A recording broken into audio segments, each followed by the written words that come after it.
everyone. It's time to eat, drink, and be merry with your hosts, Lisa and Nancy.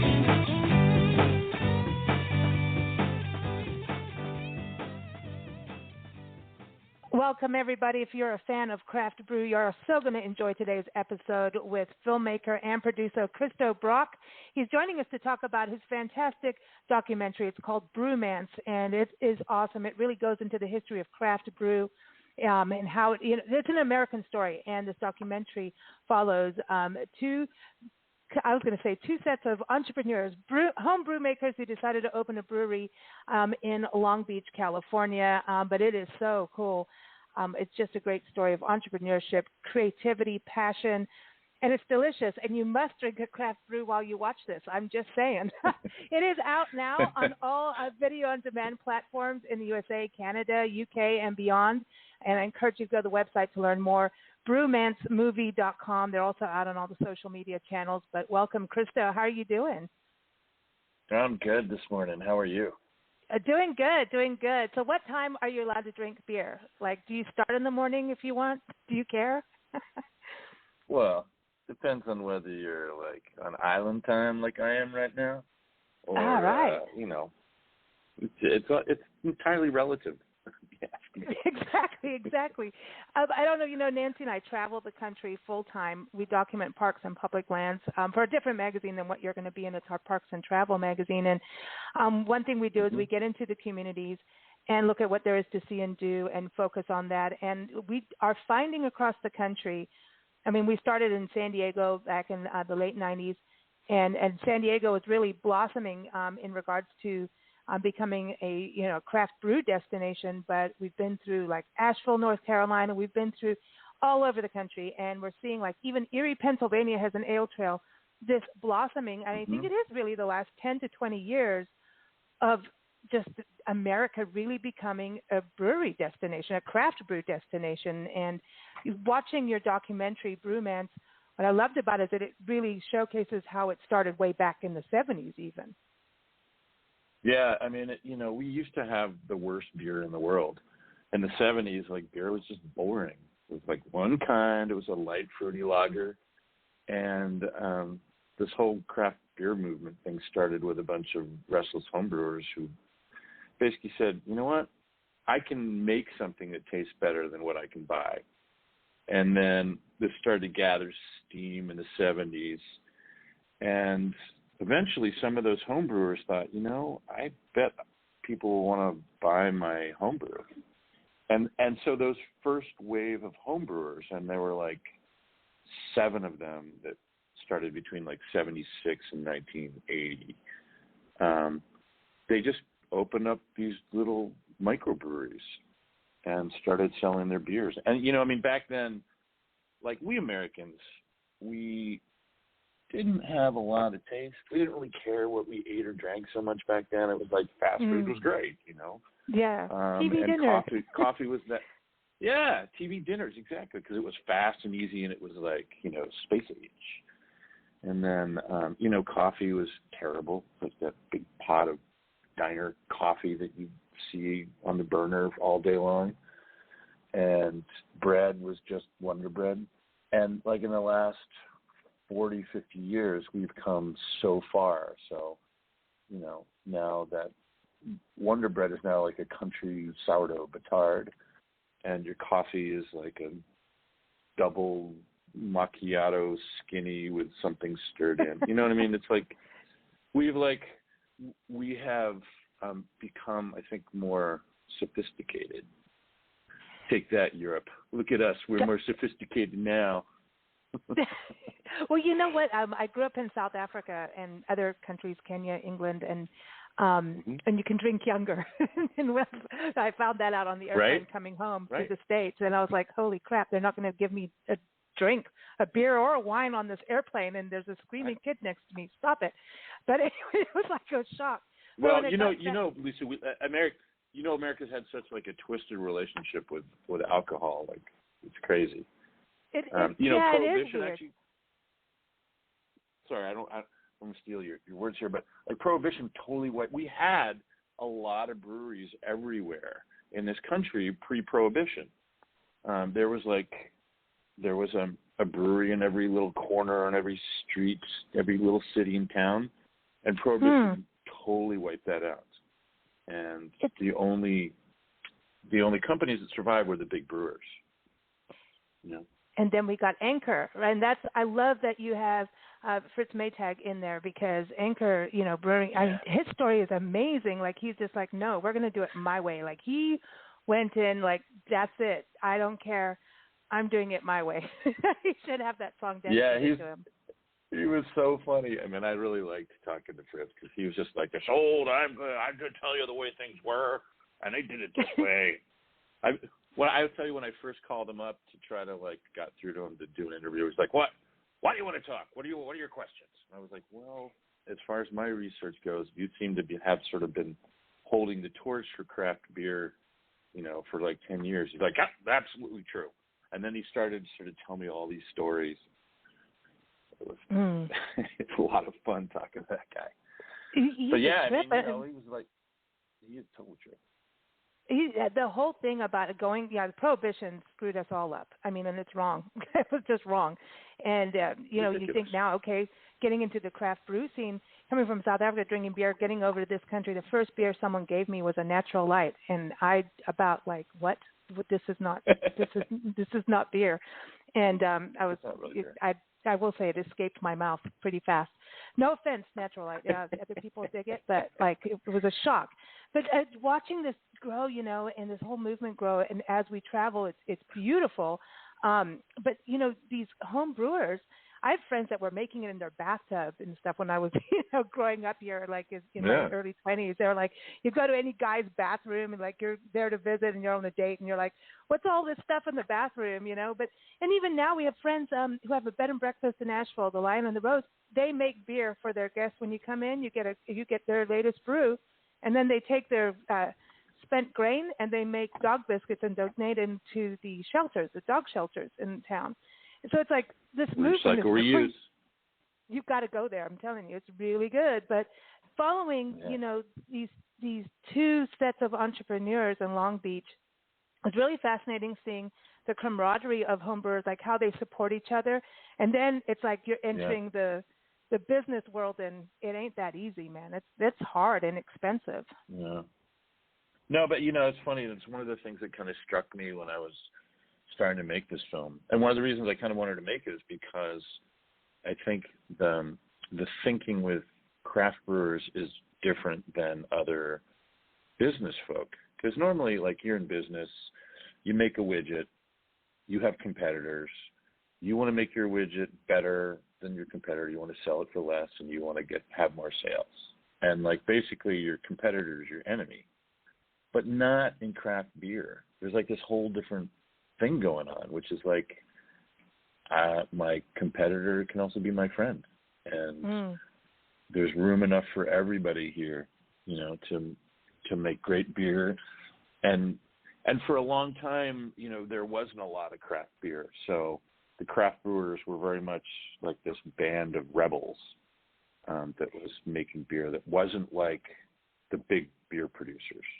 Right. And you know, there's a lot more craft brewers now, so that's started to change a little bit. But I mean, for the most part, they're all just in leagues together, and they, you know, one guy runs out of yeast, he calls up his pal, you know, down the street, and they'll get him yeast or malt, or something breaks, someone will come and help you out. It's pretty awesome. That's so cool. Awesome. That is so cool, and I think it does come from that stem of it's an art form, and how in it's creative. And at the same time too, what I really loved about it is how everyone was explaining and how you put this together of the explanation of how beer is made. Like, here's the 4 ingredients, but anything can change within, and how it works, and also looking at water, because I look at, I mean, again, traveling the country, we're in different water every day, and you know, our bodies are like, what the heck is that? What? This doesn't taste good. Yeah. You know, everywhere you go, can you drink the water? And really, we're in a situation in this country with the water, but how technology is working hand in hand with the brewers now, with all this reverse osmosis and all this. It is like Willy Wonka land of brew, of making beer. It is totally, and you know, I mean, So today brewers have so much more control than they used to have like 100 years ago, because all these different kinds of beers developed around the countries and around the world, a lot based on what they could find there. So the water that they had. So if you had like soft water like you have in the Czech Republic, you could make this kind of Pilsner that had this kind of smooth silkiness to it. If you were in Newcastle, England, the water had a different quality. And so it tended to sort of bring out more pale ales, and you'd hop it a little bit more. There's some place, I don't remember exactly where it is, but have you ever had a Goza? Do you know what a Goza is? A Goza. It sounds familiar. I'm thinking. No, I'm thinking Grolsch. No, I don't think so. No, so a Goza is like this special kind of beer that's made from salty water. And it's like a slightly salty beer. When you first drink it, it's like, whoa. But once it's an acquired taste once you get into it. And it's pretty amazing. And the reason they made that beer was because the water was slightly brackish. So it was slightly salt water. And they made a beer. That's what people around that area drank. And so now, try it.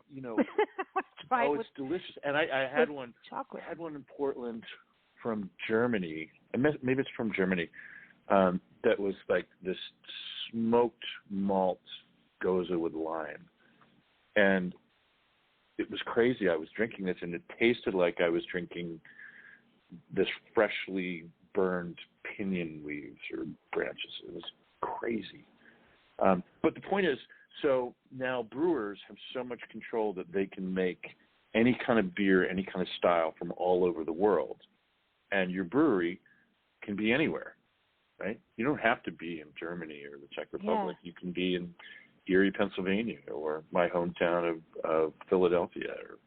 And you can make a beer that's just like they made in England or Germany.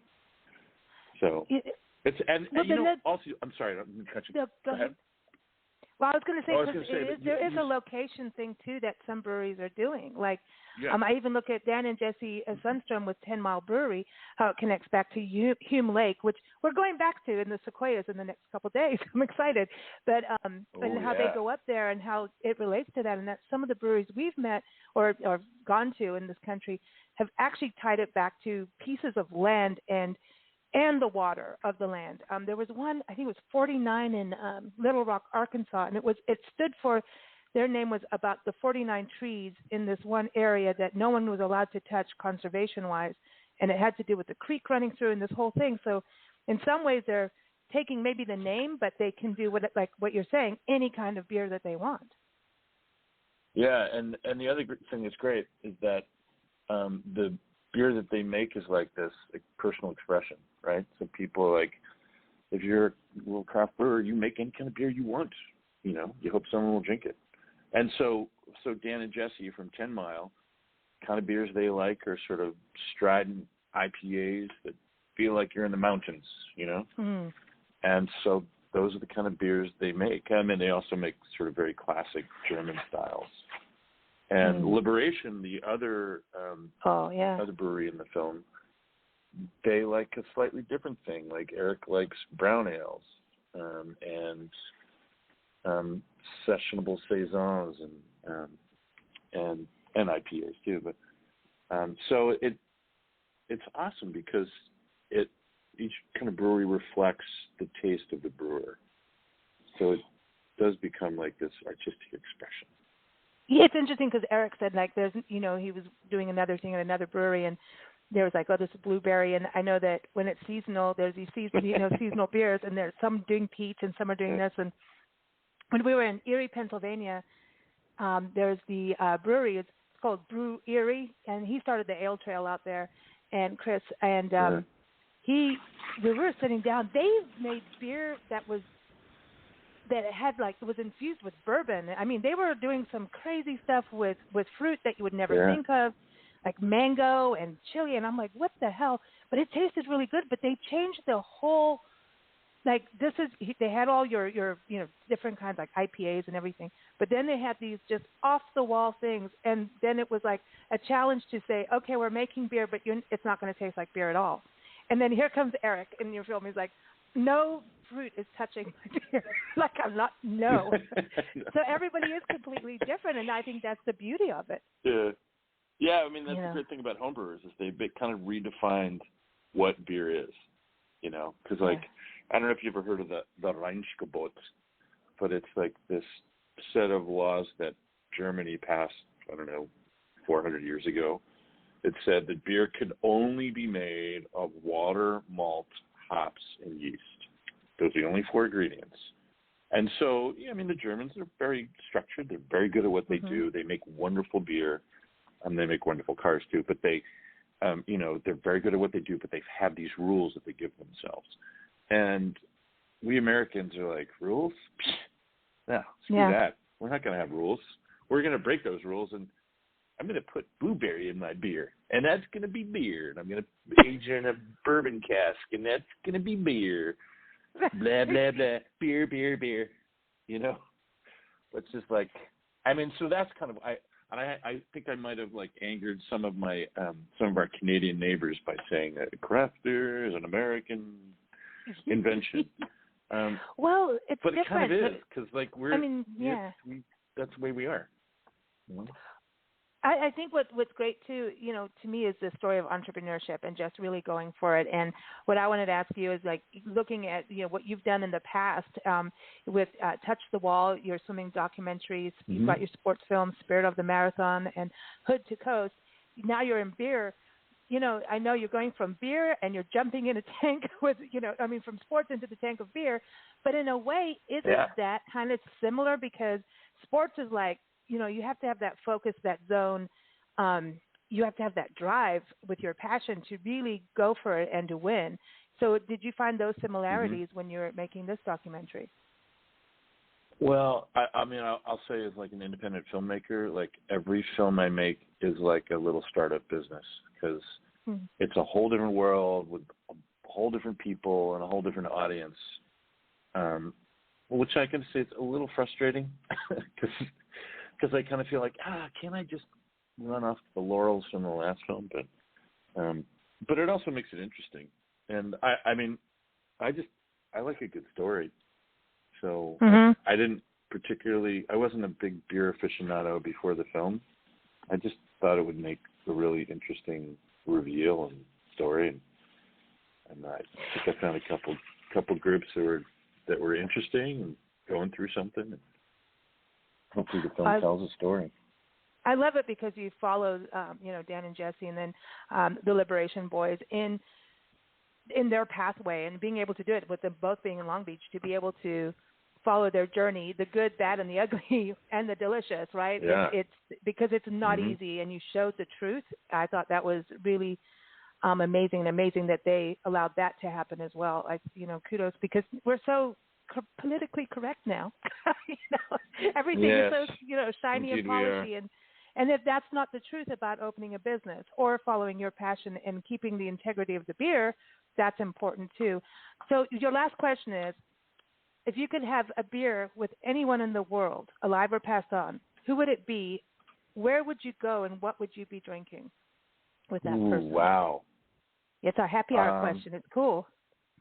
Wow. You know what? I would probably have a beer with Barack Obama. I feel like, and what would it be? Well, I drank a lot of really great beers on this journey. But I really did like the beers that Vinny Salurzo made up in Russian River. He makes Pliny the Elder and Pliny the Younger, which are kind of these mythical beers. But he also makes all these other crazy beers. And where would I be? I'd probably be sitting on a boat in the Bay of Long Beach. Sweet. I love that. That ties to our music coming up. And listen, Anthony Bourdain got to have a beer with Barack Obama. Like, seriously, that is, I wonder if we got to see the whole conversation, you know what I mean, on film, what we got to see on TV. Yeah. But I mean, that I would have to be. say, he seems like he seems like a cool dude who's clearly knows things. And I don't know if you ever saw his press press correspondence dinner from the last year. That guy is hilarious. He is seriously funny. He is funny. He is really, really funny. He is. And George Bush, no matter what anyone, he was pretty funny too. And I think it's funny, the two of them now. I think to have beer with both of them right now would be pretty interesting. And Anthony Bourdain. That would be hilarious. That would be funny. And hey, listen, George Bush does good paintings. But I'm not going to get into. I'm not going to get myself in trouble with anything now, because I'll get all the emails. Trust me. But speaking about Long Beach, we're going to close with a song. Mm-hmm. It is called Oceanfront Walk, and this is where we met Johnny Mastro and the Mama's Boys, who used to play out in Long Beach, and one of the top blues bands of Long Beach, and also Venice Beach. We used to hang out a bunch there, and we even went on a blues. Venice Beach. I miss Venice Beach, man. Me too. That was like a blast. I'm just the drum circles on the beach and it was crazy. Do you remember the umbrella lady? I don't know if she's still alive. Oh yeah. Well, do you remember Harry Carey, the guy with the guitar and the roller skates that roll around? Yeah, he was in some movie. I can't remember what it was. Yeah, he was in some movie. Yeah. But he's classic. I once saw him at a gym working out, and was like, "Oh," really? He's like, "Hey, how you doing?" I was like, "That ruins it." He's like, "Yeah." That ruins it, though. That kind of ruins it. I know, but you wanted, you stay in your uniform. No, I'm kidding. But the last time, one of the last times we saw the Mama's Boys perform was actually on one of those little cruise boats in Long Beach. And we got lost in the harbor, and we almost missed the boat. The booze cruise, yeah. Yeah, exactly. Booze cruise. Yeah, we have that. So we did that. So I think this is a perfect song. Everyone, again, the website is brewmancemovie.com. Definitely go see it. Well, go get it. It's on demand everywhere in the U.S. on all the major VOD platforms. Canada, watch it to see if who's got the best brews, and UK as well. So check that out. But here it is, Oceanfront Walk. Thank you so much, Chris. It's been a pleasure. Thank you, Lisa. I appreciate it. It's been fun. Take care. You too. Thank you.